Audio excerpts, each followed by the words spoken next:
नमस्कार, news world India और 10 CSR journal में आप सबका स्वागत है। केंद्रीय वित्त मंत्री अरुण जेटली ने ऐलान कर दिया है कि 1 जुलाई से देश में जीएसटी यानी गुड सर्विस टैक्स ये लागू होगा। महाराष्ट्र सरकार ने इसके पहले ही जीएसटी बिल को पास करवा लिया था, लेकिन सरकार के सामने दोहरे संकट है। जीएसटी पर महाराष्ट्र में अमल करना, जो सबसे बड़ी देश की आर्थिक राजधानी है मुंबई समेत बाकी जगह भी, और दूसरी ओर किसानों का कर्ज भी माफ करना है और 32,000 करोड़ रुपए जुटाने हैं। राज्य पहले ही कर्ज के तले डूब गया है, लेकिन फिर भी महाराष्ट्र के वित्त मंत्री सुधीर भाऊ मुनगंटीवार लगातार प्रयास कर रहे हैं कि इन दोनों संकटों का सामना किस तरीके से किया जाए। सुधीर मुनगंटीवार जी, आपका न्यूज वर्ल्ड इंडिया और 10 CSR जर्नल में बहुत बहुत स्वागत है। देश में जीएसटी लागू हो रहा है 1 जुलाई से, केंद्रीय वित्त मंत्री जी ने ऐलान कर दिया है। महाराष्ट्र में किस प्रकार की तैयारी है? देखो, महाराष्ट्र आप जानते हो वैट में भी सबसे ज्यादा कर से उत्पन्न होने वाला राज्य महाराष्ट्र है। टैक्स रेवेन्यू सबसे ज्यादा, और सिर्फ टैक्स रेवेन्यू ज्यादा नहीं है, यहां पे हमने टेक्नोलॉजी का उपयोग भी सही ढंग से किया है। इसलिए जीएसटी के बारे में जब जीएसटीएन सॉफ्टवेयर बना रही है, हमारा राज्य पूरी शक्ति के साथ सारी व्यवस्थाओं को प्रशिक्षण देते हुए हमने जीएसटी की तैयारी कर ली है। 5100 अधिकारियों को हमने अभी तक ट्रेनिंग दी है, और मुझे विश्वास है कि जीएसटी के बाद व्यापारी भाइयों को महाराष्ट्र में सहजता हो, सरलता हो और सुलभता हो, क्योंकि जीएसटी का अर्थ ऐसा नहीं है कि हम व्यापारियों का शोषण करें। सही तो जीएसटी इसलिए आया है कि इसके पहले जो 17 प्रकार की तरह तरह के कर कानून थे, एक टैक्स टेररिज्म था, कर आतंकवाद। मेरा ये सवाल है कि टैक्स टेररिज्म इस्तेमाल किया जाता है बार बार बीजेपी सरकार की ओर से, कैसे देखा जाता है? इस शब्द का निर्माण कहां से हुआ? क्यों लगा ऐसा कि ये महाराष्ट्र में टैक्स टेररिज्म? व्यापारी ये कर के माध्यम से देश को आगे बढ़ाने के लिए प्रत्यक्ष अप्रत्यक्ष रूप से मदद करता है। तो फिर ऐसे समय में उन व्यापारियों को कोई एक कर वाला इंस्पेक्टर जाता है, रोब कि ये नहीं कर देगा तो हम आपको कार्रवाई कर देंगे। अगर कोई व्यापारी गलत है, नियम तोड़ता है, उसका उल्लंघन करता है, तो मैं समझ सकता हूं कि ये उचित है। मगर कई जगह पे व्यापारियों को तकलीफ देने का काम कई करों के माध्यम से होता था, तो इसलिए उसको शब्द का इस्तेमाल किया गया टैक्स टेररिज्म। अब जीएसटी में बहुत सहज कानून होगा, सारे टैक्स माफ हो जाएंगे। 17 प्रकार के कर तो समाप्त हो गए। एंटरटेनमेंट टैक्स है, सर्विस टैक्स, सभी सर्विस टैक्स है, ऑक्ट्राय बंद हो गया, एलबीटी बंद हो गया, एक्साइज बंद हो जाएगा, शुगर केन परचेस टैक्स बंद हो जाएगा। तो ऐसे कई प्रकार के 17 प्रकार के सेस और कर समाप्त हो जाएंगे। शॉर्ट टर्म और लॉन्ग टर्म जीएसटी के क्या फायदे होंगे महाराष्ट्र में? खासतौर पे महाराष्ट्र में मुंबई आर्थिक राजधानी है। देखो, आप जानते हो कि देश के जीडीपी में महाराष्ट्र का योगदान 15% रहा है जी। उसके साथ जब हम सर्विस टैक्स की बात करते हैं, सर्विस टैक्स में महाराष्ट्र का कंट्रीब्यूशन 19.68% है, यानी वो भी करीब करीब 5 रुपए में से हमारा 1 रुपया है। जब हम बात करते हैं मैन्युफैक्चरिंग सेक्टर की, तो देश में महाराष्ट्र 20.50% यानी फिर 5वां हिस्सा। जीएसटी जब आएगा तो महाराष्ट्र निश्चित रूप से आर्थिक दृष्टिकोण से मजबूत होगा, सशक्त होगा। हाँ, कुछ अर्थतज्ञ ये शंका कहते हैं कि जब जीएसटी आता है तो जहां पे उसका कंजम्पशन होता है उस राज्य को ज्यादा फायदा है, जहां वस्तु बेची जाएगी। बात तो सही है, मगर उसके साथ में अर्थमंत्री के नाते मेरा विश्वास है कि महाराष्ट्र मैन्युफैक्चरिंग स्टेट तो है, मगर कंज्यूमिंग स्टेट भी है। 11 करोड़ 97 लाख पॉपुलेशन विश्व की, हमारा भारत 2nd नंबर पे है विश्व में, 12th नंबर पे यूपी है अगर मैं देशों के साथ राज्य को काउंट करता हूं, और 13 नंबर पे महाराष्ट्र है। और दूसरी महाराष्ट्र की विशेषता है कि पर कैपिटा इनकम, जैसे उत्तर प्रदेश की पॉपुलेशन ज्यादा है तो कंजम्पशन तो बढ़ेगा, मगर पर कैपिटा इनकम की मैं जब बात करता हूं तो यूपी से हमारा 3 गुना है। तो कंजम्पशन तो यहाँ होगा क्योंकि यहाँ पे क्रय शक्ति ज़्यादा है, परचेसिंग करने की पावर ज़्यादा है। तो हमें जीएसटी में मैन्युफैक्चरिंग स्टेट है करके नुकसान होने की जो संभावना बताई जाती है। फिर एक महत्वपूर्ण जीएसटी के बाद राज्य का फायदा होने वाला है, ये कच्चा बिल पक्का बिल। तो इसमें क्या होता है, जैसे हमारे यहाँ पे मोबाइल ये 13.5% से है, अगर उस पर टैक्स है तो 5% जिस राज्य में वैट था वहाँ से लोग बिल फाड़ते थे। अब जीएसटी में 1 नेशन 1 मार्केट और 1 टैक्स है। अब कोई दूसरे राज्य में जाके कोई वस्तु का बिल नहीं फाड़ पाएगा।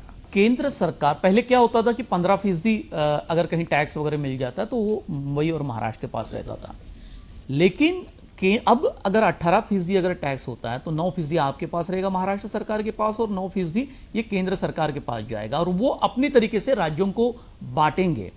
तो इससे महाराष्ट्र के जो हित की जो बात है, जो टैक्स सबसे ज्यादा रहता था वो नहीं हो पाएगा। देखो ऐसा है कि जैसा जीएसटी के कानून में विशेषता क्या है, तो हमारे यहाँ कर लगाने की सूची जो बनती थी तो कुछ वस्तुओं पे, कुछ सेवाओं पे, कुछ ऐसी बातें थी जिस पे केंद्र करता था और कुछ बातों में राज्य करता था, और ऐसी कुछ बातें हैं जिस पे केंद्र और राज्य लगा सकता था। जीएसटी में अब ये कर लगाने की जो बातें थी, जो विभाजन था, वो समाप्त हो रहा है। तो जैसे गुड्स में हमने केंद्र को हिस्सा दिया तो सेवा में राज्य को हिस्सा आ रहा है। इसलिए ऐसा नहीं हो रहा है कि राज्य के हिस्से पे केंद्र की नजर है, तो केंद्र का जो कर आता था सर्विस टैक्स वो तो केंद्र का था, अब सर्विस टैक्स में हमको भी हिस्सा मिलने वाला है। तो ऐसे समय में ये कहना उचित नहीं होगा कि केंद्र को फायदा है और राज्य को नुकसान है। देखो आखिर केंद्र मजबूत और सशक्त सुदृढ़ तभी होता है जब राज्य मजबूत होंगे। कपड़े को पहले जीएसटी बिल के बाहर रखा गया था, अब शामिल किया गया। कुछ लोगों ने इसका विरोध भी दर्शाया। सैनिटरी नैपकिन्स का भी आंदोलन मुंबई में चला, कुछ महिला नेताओं ने आवाज उठाई। क्या सोचे आपके? सैनिटरी नैपकिन के बारे में हमने भी निवेदन दिया है, रिप्रेजेंटेशन दिया है कि वो करमुक्त हो, मगर ये बात सही नहीं है कि पहले करमुक्त था। अभी करमुक्त करने के लिए हमने कहा है, मगर इसके पहले वैट में भी उस पर टैक्स लगता था। बड़ी बड़ी जो कंपनियां हैं जो सैनिटरी नैपकिन बनाती है, अब जो बड़ी कंपनियां हैं उन पे टैक्स पहले लगता था और वही टैक्स इसमें कंटिन्यू हुआ है। मगर ये करते समय ये बात तय हुई है कि जैसे बचत गट है, वो सैनिटरी नैपकिन अगर बनाते हैं तो उन्हें कोई टैक्स नहीं लगेगा। 20 लाख रुपए के टर्नओवर के नीचे जिसका टर्नओवर है उसे टैक्स नहीं लगेगा।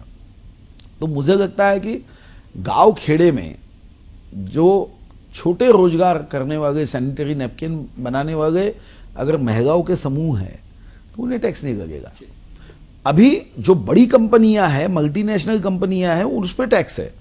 फिर भी हमने मांग की है कि इसमें फर्क नहीं करना चाहिए और सैनिटरी नैपकिन मुक्त करना चाहिए। इस पर केंद्र अभी विचार करेगा, जीएसटी काउंसिल विचार करेगी।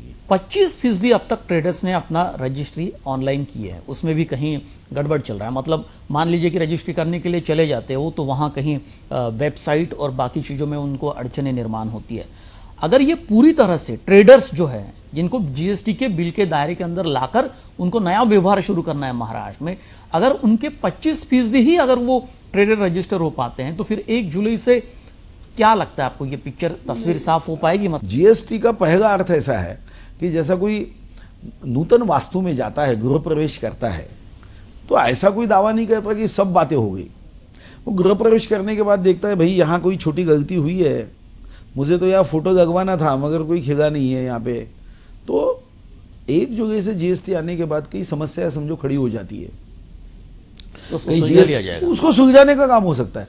जीएसटी बिल के बाद में महाराष्ट्र के वित्त मंत्री सुधीर मुनगंटीवार जी से बात करेंगे किसानों के कर्ज माफी पर। किसानों के कर्ज माफी के लिए महाराष्ट्र सरकार को 32,000 करोड़ के आसपास रकम जुटानी होगी। सरकार पर पहले ही बहुत भयंकर कर्ज है, कर्ज के तले महाराष्ट्र सरकार डूब गई है। कांग्रेस एनसीपी की सरकार में भी वही हुआ था। क्या इससे रास्ता कैसे निकलेगा?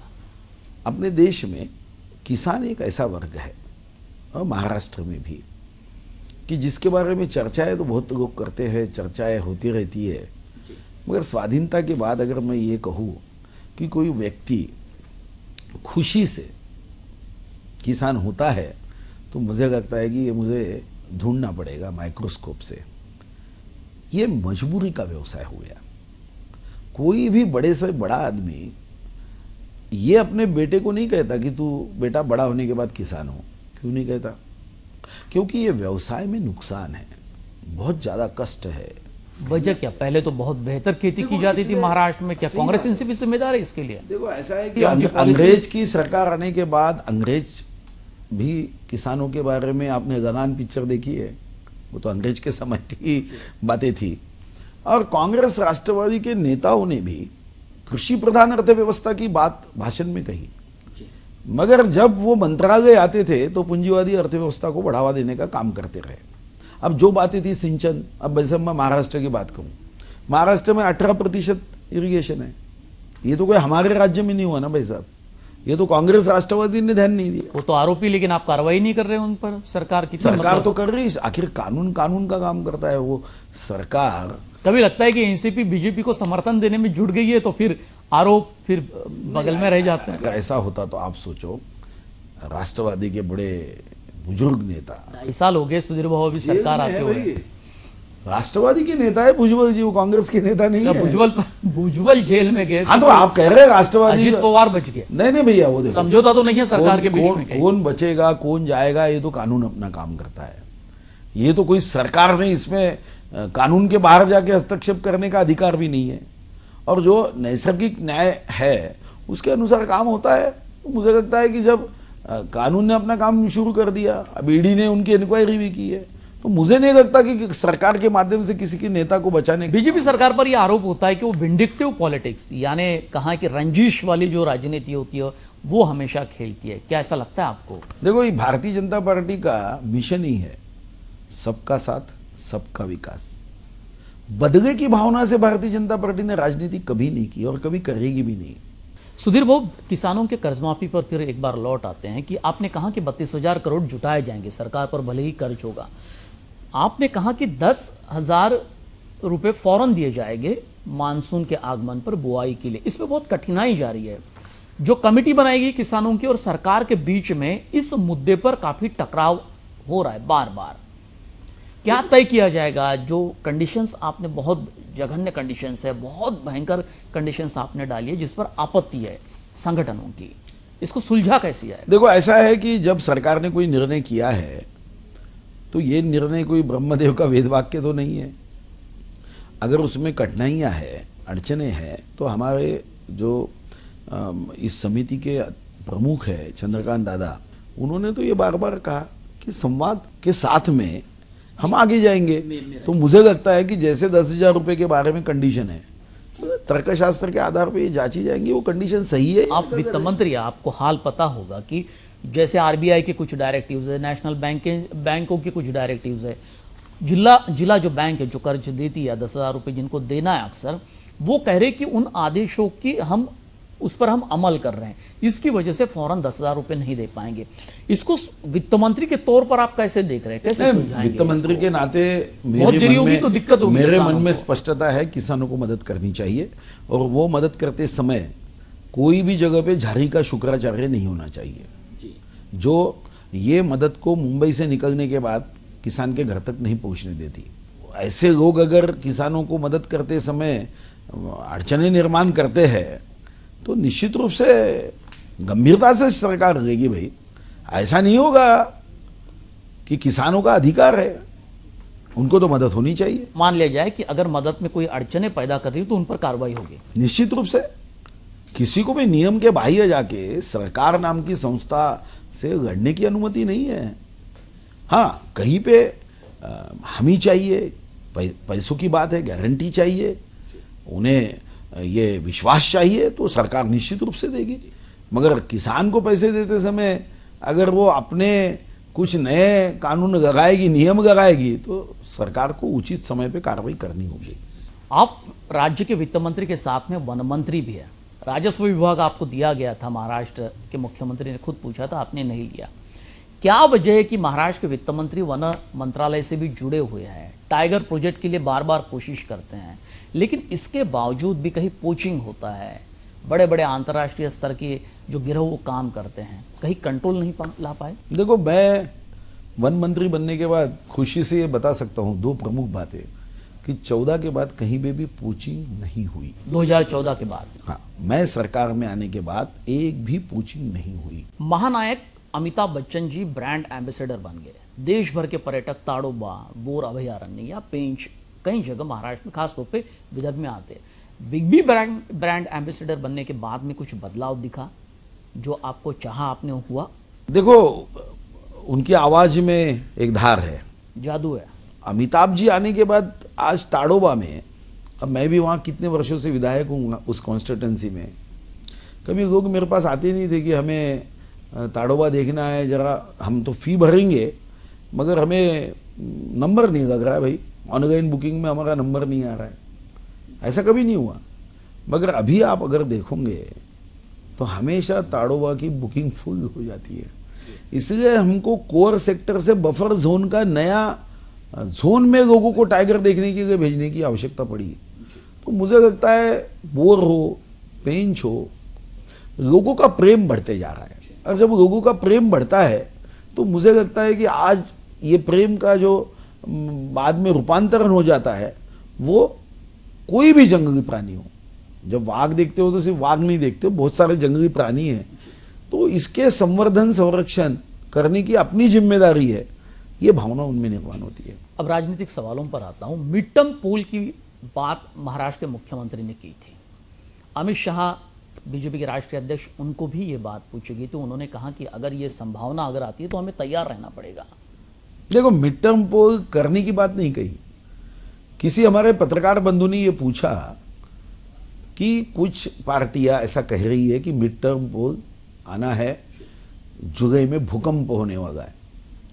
तो माननीय मुख्यमंत्री जी ने कहा भाई कि मिड टर्म पोल अगर आएगा तो भारतीय जनता पार्टी राजनीतिक पार्टी है, हम तो कोई भी दिन, कोई भी क्षण मिड टर्म पोल के लिए तैयार है। ये भी कहा कि कोई अगर मजबूर कर देता है हमें, हाँ, सही बात है ना। तो मजबूर कौन कर रहा है? शिवसेना? नहीं, तो भूकंप आने की बात तो शिवसेना ने कही थी। अगर कोई राजनीतिक पार्टी यानी शिवसेना ने अगर ये सोचा होगा कि हम इस पार्टी का समर्थन निकाल गए या हम सरकार का समर्थन निकाल रहे, तो माननीय मुख्यमंत्री जी ने बड़े सहजता से कहा कि अगर कोई पार्टी समर्थन निकाल लेती है और मिड टर्म लगाने की उनकी इच्छा है तो हम मिड टर्म का सामना करेंगे, तो इसमें गलत क्या है? लेकिन इस अब की बार महाराष्ट्र में देखा जा रहा है कि बार बार शिवसेना बीजेपी का टकराव होते जा रहा है।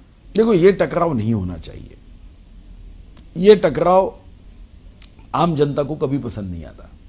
अब शिवसेना बार बार टीका करती रहती है, तो हमने तय कर दिया कि टीका का उत्तर टीका से नहीं देंगे, अच्छा काम करेंगे, लोगों के साथ में मिल के लोगों के बीच में जाके काम करेंगे। और मुझे भी ऐसा लगता है कि शिवसेना भी टीका करने के बजाय अगर हम साथ मिलकर राज्य की जनता की सेवा करेंगे तो ज़्यादा। लेकिन राष्ट्रपति चुनाव पर राष्ट्रपति जो उम्मीदवारी एनडीए ने घोषित की कोविंद साहब की, क्या उस पर शिवसेना राजी नहीं? उन्होंने कहा कि दलित वोट बैंक का कार्ड खेला जा रहा है, ये राजनीति है दलित, और अगर राष्ट्रपति ये मजबूत हो, लेकिन ये कहीं दलित वोट बैंक या दलित राजनीति उस पर खेली नहीं जानी चाहिए। आप मुझे लगता है कि एनडीए में भारतीय जनता पार्टी सबसे बड़ी पार्टी है।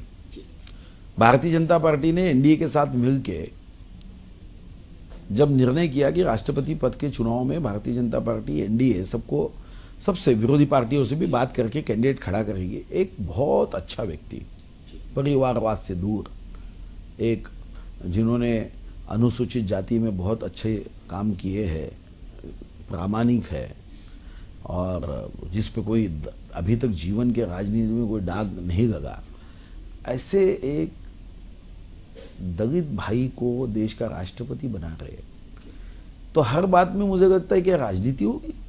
विपक्ष आरोप कर रही है लगातार। देखो, विपक्ष ये आरोप इसलिए कर रही है कि उन्हें अब ये डर हो रहा है कि हमारा तो ये कार्ड हमेशा रहा है कि भारतीय जनता पार्टी को दलित वोट नहीं जानी चाहिए। पहले जब एपीजे अब्दुल कलाम जी हुए तब यही डर था, वो मुस्लिम भाई को बना रहे। तो भारतीय जनता पार्टी कभी धर्म के आधार पे भेदभाव नहीं करती। वो समय में अटल जी थे, एपीजे अब्दुल कलाम जी को राष्ट्रपति बनाया। आज कोविंद साहब को बना रहे। तो मुझे लगता है कि एनडीए के सभी घटक पक्षों ने ये बात समझनी चाहिए। उनका कहना इतना था कि हमारे साथ में बातचीत नहीं हुई। मातोश्री पर अमित शाह की बैठक हुई, मुख्यमंत्री देवेंद्र फडणवीस की भी, लेकिन उम्मीदवार उनको नहीं बताया गया। उनका कहना था कि उम्मीदवार पहले बताइए, बाद में हम चर्चा करेंगे। देखो, ऐसी चर्चा नहीं होती ना। जब हम इतने चुनाव होते थे, शिवसेना भारतीय जनता पार्टी की 95 से भी सरकार थी। अब कोई राज्यसभा के उम्मीदवार का उन्होंने तय कर दिया कि इस समय इनको हम टिकट देंगे, तो क्या हम भारतीय जनता पार्टी के माध्यम से ये पूछेंगे कि भैया आपने यही उम्मीदवार क्यों रखा? तो मुझे नहीं लगता कि ऐसी बातें होनी चाहिए। एनडीए में हम साथ में हैं। जब कोई मंत्री आप बनाते हो तो आप ये तय करते हो क्या हम ये पूछे कि नहीं इनको मंत्री मत बनाओ, हमको पहले नाम बताओ? तो ऐसा तो नहीं होता। जैसे आपका एक ड्रीम प्रोजेक्ट है, 2 करोड़ आपने पेड़ लगाए राज्य में और उसका रिकॉर्ड भी बन गया गिनीज बुक में। इस बार आपने 4 करोड़ 2 करोड़ पिछले साल लगाए थे, 4 करोड़ इस बार, 4 करोड़ पेड़ लगाने का आपने संकल्प उठाया है। कैसे होगी तैयारी? किस तरीके से आपने महाराष्ट्र में वातावरण उस तरीके से बनाए? अभी मैं जिस चंद्रपुर में हूँ वहाँ जंगल तो बहुत है, मगर एक जगह जंगल होके पर्यावरण के प्रश्न नहीं छूटेंगे। ग्लोबल वार्मिंग, क्लाइमेट चेंज जैसे शब्द कभी हमने बचपन में अपने शिक्षक के माध्यम से सुने नहीं थे, मगर आज ग्लोबल वार्मिंग, क्लाइमेट चेंज, वृक्ष, ये मानव के लिए अनिवार्य ऐसी भगवान ने बनाई हुई सृष्टि है। बहुत बहुत शुक्रिया सुधीर मुनगंटीवार जी। ये थे महाराष्ट्र के वित्त मंत्री और वन मंत्री सुधीर मुनगंटीवार जी, जिनके सामने हमने बातचीत की जीएसटी बिल पर, किसानों के कर्ज माफी पर, क्योंकि वो महाराष्ट्र के बड़े कद्दावर मंत्री हैं, नेता है बीजेपी के और बहुत पुराने नेता रह चुके हैं। इसलिए महाराष्ट्र के तमाम बातों पर, राजनीति पर भी उन्होंने बेबाकी से जवाब दिए।